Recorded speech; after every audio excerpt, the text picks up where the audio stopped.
Hello friends, welcome back to my channel. Friends, आज हम बात करेंगे ऐसे प्लांट के बारे में जो कि बेहद खूबसूरत है, जिससे आप हेज बना सकते हैं, बोनसाई बना सकते हैं, टोपियारी बना सकते हैं। और ये एक एवरग्रीन प्लांट है जो कि हमेशा आपके गार्डन में ग्रीनरी ऐड करता रहेगा।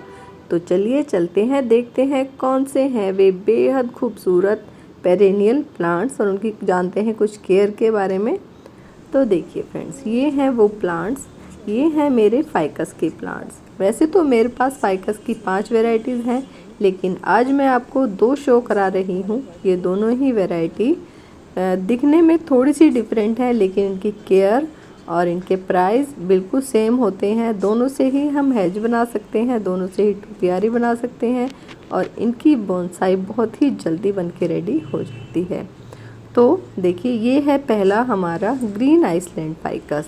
ये दोनों ही फाइकस की वैरायटीज़ हैं और ग्रीन आइसलैंड फाइकस और ये दूसरा जो है ये है पांडा फाइकस। इनमें ज़रा सा ही डिफरेंस होता है, बस लीव्स का डिफरेंस इनमें होता है, अदरवाइज़ बिल्कुल सेम टू सेम ही ये होते हैं।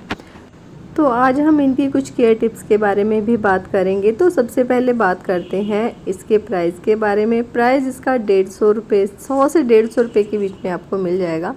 अच्छा बड़ा हेल्दी प्लांट आपको 150 रुपये में मिल जाएगा।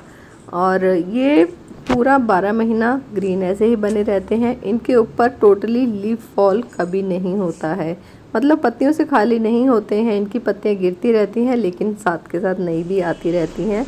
तो अगर आप चाहते हैं कि आपके गार्डन में हमेशा कोई प्लांट ऐसे रहें जो कि ग्रीन ही रहें, तो आप इन प्लांट को ऐड ज़रूर करें। देखिए, ये है ग्रीन आइसलैंड फाइकस। इसकी पत्ती ऊपर से थोड़ी सी गोल होती है, और जो दूसरा है ये वाला जो मैं आपको दिखाने जा रही हूँ अब, इसकी पत्ती ऊपर से थोड़ी सी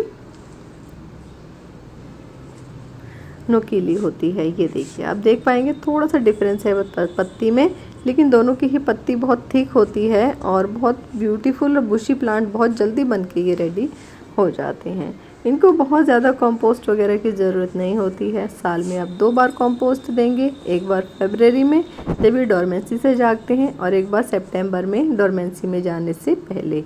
इसके अलावा इन्हें कोई कंपोस्ट वगैरह की ज़रूरत नहीं होती है। छोटे पॉट में भी ये काफ़ी टाइम तक रह लेते हैं, लेकिन अगर आप चाहते हैं कि आपका प्लांट बहुत ज़्यादा बड़ा हो, बहुत ज़्यादा बुशी हो, तो फिर आप इन्हें बड़े प्लांटर में लगा सकते हैं।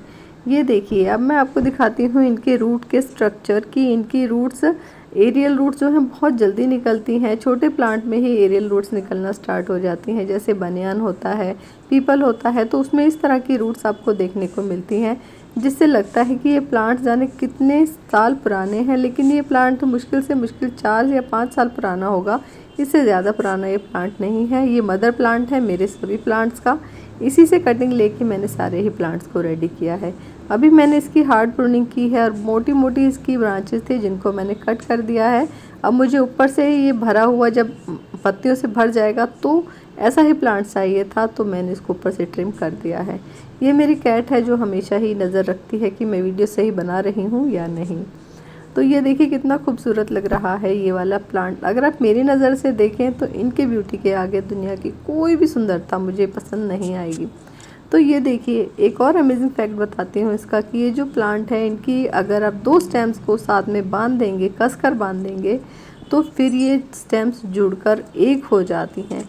ये बहुत ही अच्छा फ़ायदा है इस प्लांट का, कि अगर आप बोनसाई जल्दी रेडी करना चाहते हैं तो 4-5 थिक स्टेम्स को लें, उनकी कटिंग लगाएं, या फिर पहले से ही जो प्लांट्स हैं जिनमें बहुत सारे ब्रांचेस हैं उनके स्टेम्स को सभी को एक साथ जोड़ दें, तो वो स्टेम्स जुड़कर एक हो जाती हैं और आगे हमें ऐसे लगता है जैसे हमारे प्लांट में एक ही स्टेम है। और देखिए, एरियल रूट्स इसमें, छोटे से प्लांट्स में ही एरियल रूट्स निकलना इसमें स्टार्ट हो जाती हैं। मैंने अपने ज़्यादातर प्लांट्स को इसी तरीके से बांध के थोड़ा सा थिक स्टेम का लुक इनको दिया हुआ है।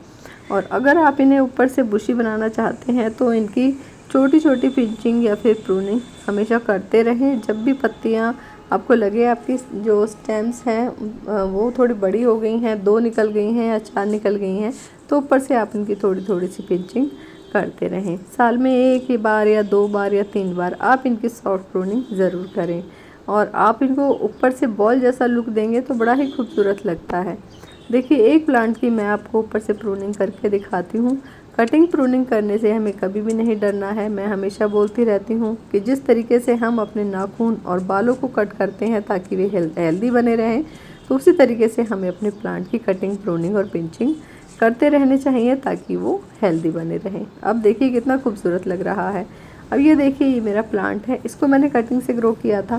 पहले जब भी मैं कोई प्लांट लगाती हूँ उसे अच्छे से ग्रो होने देती हूँ। जब वो ग्रो हो जाता है तब मैं उसको शेप देती हूँ।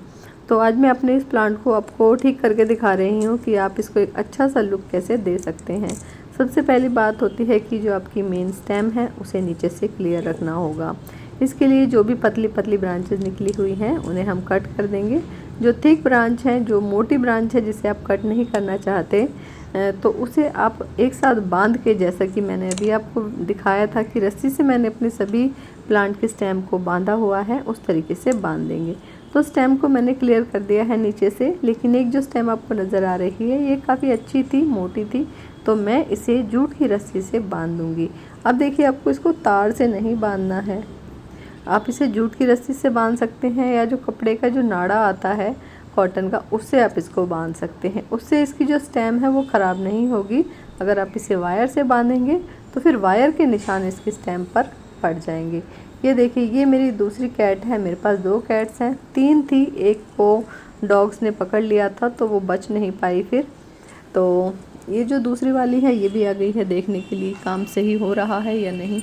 और देखिए, पूरी हेल्प करेगी ये मेरी, जहाँ जहाँ मैं करूँगी वहाँ वहाँ ये भी काम करेगी।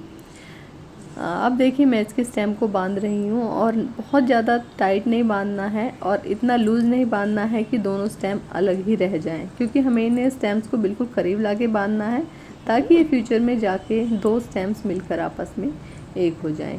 ऊपर तक मैं बांध दूँगी इसको, और सिर्फ ऊपर वाला जो एरिया है लीव्स का